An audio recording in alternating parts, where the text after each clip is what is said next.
మంచిర్యాల జిల్లా ముల్కల గ్రామంలో స్వయంభుగా వెలిసిన విజయదుర్గామాత ఆలయానికి మాత్రం భక్తులు పోటెత్తున్నారు. ఇప్పుడు మనం ఇక్కడ చూసుకోవచ్చు. ఇక్కడ ప్రతిరోజు మాత్రం ఇక్కడ ఎప్పుడు లేని విధంగా మాత్రం భక్తుల సందడి నెలకొంది. మనతో పాటు ఇక్కడ భక్తులు, ఇక్కడికి వచ్చిన భక్తులు అయితే ఉన్నారు. వారిని అడిగి తెలుసుకుందాం. చెప్పండి అమ్మ, ఎక్కడి నుంచి వచ్చారు, ఎట్లా ఉంది అమ్మవారిని? మాది ఇక్కడే ముల్కల్ల గ్రామమే. అమ్మవారిని చూస్తే చాలా బాగుంది. ఇంతకుముందు ముల్కల్ల అంటే ఎవరికి తెలియదు, మా చుట్టాలలో కూడా ఎవరికి తెలియదు. ఇప్పుడు ముల్కల్ల అంటే అందరికీ తెలుస్తుంది. అందరూ చుట్టాలందరూ కాల్ చేసి అడుగుతున్నారు, అమ్మవారు స్వయంగా వెలిసిందంట కదా, ఎట్లా జరుగుతుంది, ఎట్లా అనిపిస్తుంది మీకు అని అందరు అడుగుతుండ్రు. మాకు చాలా బాగా అనిపిస్తుంది.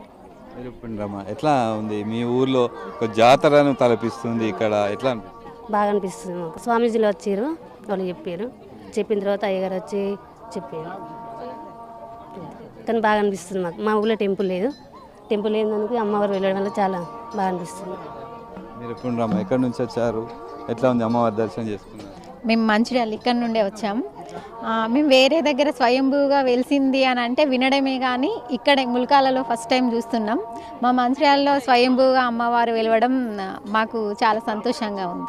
మాకు ఇక్కడికి వచ్చిన తర్వాత మంచిగా అనిపిస్తుంది. కొంచెం టెంపుల్ కడితే బాగుంటుంది అనిపిస్తుంది. మీరు ఎక్కడి నుంచి వచ్చారు చెప్పండి? మాది ఇక్కడ మహాముత్తారం అని భూపాలపల్లి దగ్గర ఉంటుందండి.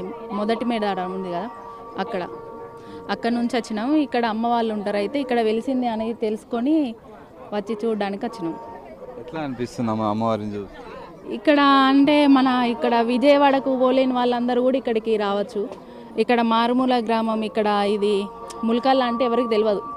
ఇప్పుడు అందరు తెలుస్తుంది, ఇది చిన్న ఒక మారుమూల గ్రామం కదా. ఇప్పుడు అందరు తెలియడం అనేది ఈ అమ్మవారి వల్లనే. మీరు ఎక్కడ నుండి వచ్చారు? ఇక్కడే మంచిర్యాలేనండి. అమ్మవారు వెలవడం ఇక అందరి అదృష్టం. బాగుంది, ఎనర్జీ కూడా పాజిటివ్ ఎనర్జీ ఉంది, బాగుంది. అదే అనుకుంటున్నాము, అక్కడికి వెళ్ళలేని వాళ్ళకి అమ్మవారి ఇది ఒక మనకు అదృష్టం. ఇక్కడికి వచ్చి దర్శనం మన అదృష్టం, ఇక ఫేమస్ కావాలని కోరుకుంటున్నాం.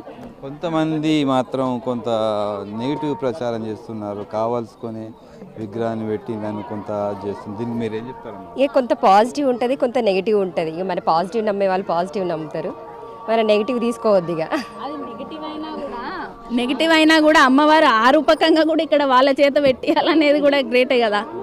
తను ఆ రకంగా కూడా నేను వెలవాలి ఎలాగైతేంది అమ్మ మాత్రం ఇక్కడికి వచ్చింది. అదే మనకు కొంత నెగిటివ్గా ప్రచారం చేస్తున్నారు కొంతమంది. అదే అండి, నెగిటివ్ కూడా ఇక్కడ ఎవరో తీసి పెట్టిన అట్లా కూడా అది కూడా ఆ రకంగా కూడా అమ్మవారు వాళ్ళ రూపకంగానైనా ఇక్కడికి వెలిసింది కదా, అది కూడా మంచిదే కదా. చెప్పమ్మా, ఎట్లా ఉంది ఇక్కడ అమ్మవారి దగ్గరికి వచ్చి నువ్వు, ఎలా అనిపిస్తుంది? మంచి అచ్చాయం ఇస్తాండ తల్లి అని మొక్కినాము. మమ్మల్ని నేను రాననుకున్నా, కానీ ఆ దేవుడే తీసుకొచ్చింది. ఇప్పుడు నన్ను అయితే నేను అనుకున్నది అయినట్టు అంటే నేను మళ్ళీ వస్తా తల్లి దగ్గరికి. మేము గోదావరి గారి నుంచి వచ్చినాం. పెంచుకల పట్టకడ నాకు కొడుకుంటాడు, అక్కడికి వెళ్ళి వచ్చినాం. ఎట్లా తెలిసింది మాకు ఇక్కడ ముల్కనూరు ఏమన్నట ఇది, ఇక్కడ నెరిసింది ఆ దేవుడు మంచిగా అనుకున్నది అవుతుందట అంటే వచ్చినాం. మీరు చెప్పండి అమ్మా, ఎక్కడి నుంచి వచ్చారు? నేను భూపాలపల్లి చెలుపూరు దగ్గర నుండి వచ్చాను. ఈ అమ్మవారు వెలిసిందని తెలిసిన వాళ్ళే దర్శనం చేసుకుందామని వచ్చినాం. చాలా బాగా అనిపిస్తుంది. కోరికలు నెరవేరిన తర్వాత మళ్ళీ వెళ్తామని అనుకుంటున్నాం. ఇక్కడికి వస్తే సంతోషం, అనుకోకుండా వచ్చిన అంతే అండి. పెద్దపల్లి నుండి వచ్చాము. న్యూస్లో చూసి వచ్చాము. అమ్మవారిని చూస్తే ఎట్లా బాగా అనిపించింది, మంచి పాజిటివ్ ఎనర్జీ ఉంది. ముడుపు కట్టాము, మొక్కుకున్నాము, కోరిన కోరిక తీర్చితే ఇస్తాము. కొన్ని మొక్కుకున్నాము, చెప్పద్దు కదా. మీరు చెప్పండి అమ్మా. మేము జమ్మికుంట నుంచి వచ్చాము, మాకు ఎట్లే తెలిస్తే వచ్చినాం. ఎట్లా అనిపిస్తుంది అమ్మవారు? బాగుంది, మస్తు మంచిగా ఉంది. మీరు చెప్పండి, మీరు ఎక్కడి నుంచి? గోదావరి నుంచి వచ్చాను. ఇవరకు మొన్న మంగళవారం వచ్చాను, మళ్ళీ అక్క వాళ్ళతో మళ్ళీ ఇవాళ వచ్చి దర్శనం చేసుకున్నాను. బాగా అనిపిస్తాను, అనుకునేవి జరుగుతానని మళ్ళీ వచ్చాము. యాక్చువల్గా ఇది మేము చాలా ఒక 15 days నుండి సోషల్ మీడియాలో చూస్తూనే ఉన్నాము. సో ఏదో డిఫరెంట్గా కల్చర్ బాగుంది కదా అని చెప్పేసి ఈరోజు చూడడానికి రావడం జరిగింది. ఎట్లా ఉంది అమ్మవారిని చూసిన తర్వాత? చాలా ఎగ్జైటింగ్గా ఉంది. ఎందుకంటే అందరూ వెలిసింది అని ఫొటోస్లో చూసి కొంచెం ఎగ్జైట్గా అనిపించింది. యాక్చువల్లీ ఇక్కడ వచ్చి చూస్తుంటే ఇంకా చాలా హ్యాపీగా ఉంది. యాక్చువల్లీ అది చూడంగానే గుజ్బంప్స్ వస్తున్నాయి అక్కడ. మీరే మాది ఇక్కడే ముల్కల్లా. మా ఊర్లో అమ్మవారు వెలిసిందంటే చాలా సంతోషం. చాలామంది మా ఊరికి వస్తున్నారు. చాలా ఆనందంగా ఉంది మాకు. ఇంతమంది మా ఊరికి రావడం మా అదృష్టం అనుకుంటున్నాం. చాలా ఆనందంగా ఉంది. Thank you. మనతో పాటు ఇక్కడ అమ్మవారికి బంగారు ముక్కు పుడక చేయించినటువంటి మహిళా భక్తురాలు ఉన్నారు. వారిని అడిగి చెప్పండి అమ్మా, ఎందుకు మీరు ఇక్కడ అమ్మవారికి ముక్కు పుడక వేయడానికి కారణం? అంటే ఇక్కడ వెళ్ళక ముందు ఒకసారి నాకు కళ వచ్చేసి అంటే మందమరి నియరెస్ట్లో నాకు ఒక అమ్మవారు కనబడ్డట్టు, నేను అటు వెళ్ళినట్టు అట్లా అమ్మవారి రూపం కనబడ్డది. బట్ ఏంటంటే ముక్కు దగ్గర ఒక నక్షత్రం ఇట్లా వెలిసినట్టయితే నేను తనతోటి నేను ముక్కు పుడక పెడతా అనేసి, నీకు ముక్కు పుడక కావాలా, నేను పెడతా, నేను మొక్కుతున్నా అని అన్న తర్వాత నాకు 2 o'clock ఏమో డ్రీమ్ వస్తే మా సిస్టర్కి ఆ రాత్రి ఫోన్ చేసిన, ఇట్లా కళ వచ్చింది అక్క అంటే, అట్లా నువ్వు ఆలోచించి పడుకున్నట్టున్నావు, అట్లనే వచ్చిందంటే నేనేం చేసిన మార్నింగ్ రెబ్బెన అయ్యగారికి కాల్ చేసి అయ్యగారు ఇట్లా అమ్మవారు కళ్ళు వచ్చిర్రు, ఏదో వెలిసినట్టుగా వచ్చింది, ఇట్లా ముక్కు పుడక ఇట్లా స్టార్ కనబడుతుంది, మరి నేను ముక్కు పుడక పెడతా అని అంటే, ఇప్పుడైతే ఎక్కడైతే వెలవలేదు కదా, నేను వచ్చి రెబ్బెన్లో ముక్కు పుడక పెడతా అని అయ్యగారితో మాట్లాడడం జరిగింది. తర్వాత అక్కడ ఇంకొకసారి శ్రీనివాస్ సార్ అని ఉన్నారు పంతులు, ఆయనతో కూడా చెప్పిన, సరే అమ్మ అది నువ్వు మొక్కుకున్నావు కదా, తీసుకొచ్చి పెట్టు, రెబ్బెన్లో ఉన్న అమ్మవారి టెంపుల్లో పెట్టు అనేసి అన్నారు. అన్న తర్వాత కరెక్ట్ 15-18 డేస్కి స్వయంభూ అమ్మవారు వెలిసినట్టుగా అన్నది. కాబట్టి నాకు కల్లో వచ్చింది కాబట్టి ఫస్ట్ ఆ మొక్కు ఇక్కడ తీర్చుకున్నాక మళ్ళీ రెబ్బెనలో వెళ్ళి మళ్ళీ ముక్కు పుడక కానుకకే ఇద్దామనే ఉద్దేశంతో వచ్చిన. మళ్ళీ కొత్తగా వెలిసిరు కాబట్టి నేను కూడా ఒక కోరిక గట్టిగా కోరుకుందామని కూడా ఫిక్స్ అయ్యి రావడం జరిగింది.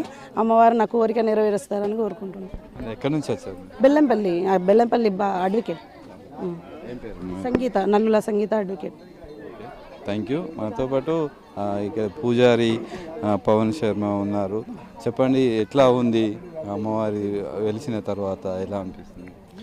ఇప్పటికీ అమ్మవారు వెలిసి 13 రోజులు అవుతుంది. దాదాపుగా రోజు కొన్ని వేల సంఖ్యలో మరి భక్తులందరూ కూడా విచ్చేసి అమ్మవారిని దర్శించుకోవడం జరుగుతుంది. మరి మా స్థల యజమాని గారు కూడా నిన్ననే ఒక శుభవార్త చెప్పారు. ఈ స్థలాన్ని మరి మాకు దేవాలయానికి వారు ఇవ్వడానికి అంగీకరించారు.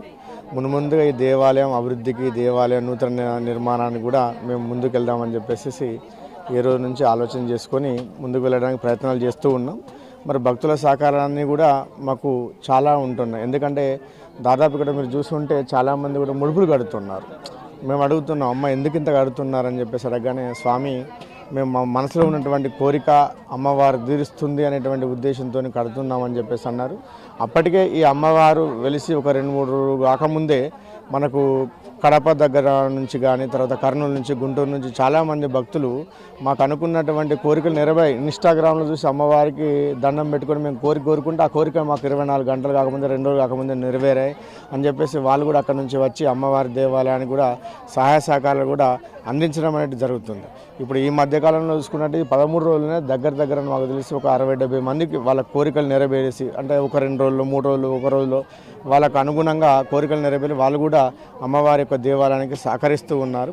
ఇక్కడ మేము ఒకటే నిర్ణయం తీసుకున్నాం, వచ్చేటువంటి ప్రతి ఒక్క భక్తుని కూడా అసౌకర్యాలు కలగకుండా, విఐపి అనేటువంటి ప్రత్యేక దర్శనాలు ఏవీ లేవకుండా ప్రతి ఒక్కరూ అమ్మవారి దృష్టిలో బిడ్డలే అనే భావనతో అందరికీ మేము దర్శనం కల్పిస్తూ ఉన్నాం. ఇక్కడ ఎటువంటి టోకెన్లు కానీ, టికెట్స్ కానీ ఏవి మేము తీసుకోవట్లేదు. ఎందుకోసం అంటే వాళ్ళు భక్తితో వస్తున్నారు, వాళ్ళ కోరికలు నెరవేర్చడం అనేటువంటిది అమ్మ ఇష్టం. అది ఇక్కడ ఉన్నటువంటి అయ్యగారిని నేనేం చేయలేను, ఇక్కడ ఉన్నటువంటి భక్తులు కూడా ఎవరేం చేయరు. నమ్మకం అనేటువంటిది ముఖ్యం. ఆ నమ్మకంతో వస్తున్నారు, వారు దర్శనం చేసుకున్నారు, చాలామందికి నెరవేరుతూ ఉన్నాయి. వాళ్ళు మిగతా వాళ్ళు కూడా మా కోరికలు నెరవేరనేటువంటి ఉద్దేశంతో వాళ్ళు అమ్మవారికి ముడుపులు కూడా చాలామంది కడుతూ ఉన్నారు. అయితే ఇక క్రమక్రమంలో ఏంటంటే అమ్మవారి దేవాలయ నిర్మాణ పనులు కూడా ఏర్పాటు చేద్దాం అనుకుంటాం. ఫిబ్రవరిలో ఒక మంచి ముహూర్తం చేసి మరి వీరి యొక్క అనుమతి ప్రకారంగా శంకుస్థాపన కార్యక్రమాన్ని కూడా చేద్దామనేటువంటి ఆలోచనలో మా కమిటీ సభ్యులు అందరం కూడా ఉండడం జరిగింది. అయితే ఇప్పుడు వైకుంఠ ఏకాదశి ఉన్నది. వాస్తవికంగా వైకుంఠ ఏకాదశి అనేటువంటిది వైష్ణవాలయంలోనే ఏర్పాటు చేస్తారు. కానీ శాస్త్ర ప్రకారంగా శివకేశవులకు భేదం లేదనేటువంటిది ఒకటి ఉన్నది. కాబట్టి శివస్య హృదయం విష్ణు, విష్ణుస్య హృదయం శివ అంటారు. అంత ఆయన కాబట్టి ఈ శైవ సాంప్రదాయం అనేటువంటి అమ్మవారి దేవాలయంలో కూడా అమ్మవారి శక్తి స్వరూపుడు. ఎందుకంటే ఆయన నారాయణుడు అంటారు, ఆయన సోదరి నారాయణి అని చెప్పేసి చెప్పడం జరుగుతుంది. కాబట్టి అమ్మవారి దేవాలయంలో కూడా మేము ఈ వైకుంఠ ఏకాదశి రోజున ఉత్తర ద్వార దర్శనాన్ని కూడా భక్తులందరికీ కల్పించి ఆ నారాయణుడు, ఆ పరమేశ్వరుడు, ఈ నారాయణుని యొక్క అనుగ్రహం కూడా అందరికీ కలిగించాలనే ఉద్దేశంతో ఏర్పాట్లు కూడా చేయడానికి మేము మా కమిటీ సభ్యులం, మరి యజమాని గారి యొక్క సహకారంతో, మా గ్రామస్తుల సహకారంతో చేద్దామనేటువంటి ఆలోచనతో ముందుకెళ్తున్నాం. Thank you. మనతో పాటు ఈ స్థల యజమాని నాడ వెంకట్ ఉన్నారు. చెప్పండి, ఎట్లా మీ స్థలంలో అమ్మవారు వెలిచారు, ఎట్లా అనిపిస్తుంది? మాకైతే అక్కడ ఆ రోజు గురువులు వచ్చిండ్రు. గురువులు గంగా పూజ చేసి ఇట్లా సంగతి అని చెప్పి ఇక్కడికి వచ్చి ఇక్కడ అమ్మగారు ఉండని చెప్పని అక్కడికి పోయి ఆ స్థలంలో ఆ గురువు అంటేనే చూపించాడు. ఊరోళ్ళందరూ ఇట్లా సంగతి అని చెప్పని మరి ఇట్లా గురువు చూపించారు, మరి మీ ఉద్దేశం ఏంటిది, ఏం సంగతి అని చెప్పంటే మీరు అందరూ అన్నప్పుడు తర్వాత నేను ఎందుకు అనంట, సరే భగవంతుడికి వెళ్ళింది ఉంటే దానికి ఏ ప్రకారంగానే ఆ ప్రకారంగా ఇచ్చేస్తాం ఇట్లా సంగతి అని చెప్పని అందరి సౌకర్యంలోనే దీన్ని దాదాపు ఒక 200-300 మందినే చేసి ఈ సంగతి చూసినాక భగవంతుడు వెళ్ళిన కాడికి వెళ్ళి ఈ పూజలు నడుస్తాయి, పూజలు జరుగుతాయి. మీ స్థలంలో ఇచ్చారు, మరి ఈ మీ స్థలానికి ఇంత పవిత్రమైన అమ్మవారు వెలిసింది, ఈ స్థలాన్ని ఎట్లా చూస్తారు, ఏం చేయబోతున్నారు, ఎట్లా అభివృద్ధి చేయబోతున్నారు? ఇక అదంతా దేవుని దయ ఫస్ట్, తర్వాత మా పెద్ద మనసులు, తర్వాత అయ్యగారులు వాళ్ళందరి సహకారంతో ఇది ఎట్లా చేయాలి, ఏం సంగతి అని దీన్ని ఒక పద్ధతి ప్రకారంగా దీన్ని ఇట్లా సంగతి అని చెప్పని అప్పుడు అందరి ఆలోచనతో ఏ జరిగానో ఆ ప్రకారం జరుపుతాం. అమ్మగారు ఏ ప్రకారంగా జరిపితే ఆ ప్రకారం జరుగుతుంది. Thank you. మొత్తానికి ఇక్కడ స్వయంభుగా వెలిసిన అమ్మవారు మాత్రం ఖచ్చితంగా ఈ ఆలయ నిర్మాణానికి మాత్రం ఈ గ్రామ పెద్దల నిర్ణయంతో పాటు ఒక నిర్ణయం తీసుకోవడం జరుగుతుంది. ఖచ్చితంగా రాబోయే రోజుల్లో మంచి ఆలయంగా దీన్ని తీర్చిదిద్దామని చెప్పి మనతో పాటు పవన్ శర్మ, ఈ భూ యజమాని నాడ వెంకట్ తెలిపారు. కెమెరామెన్ మహేష్తో శ్రీనివాస్, ఏ న్యూస్, ముల్కాల నుండి.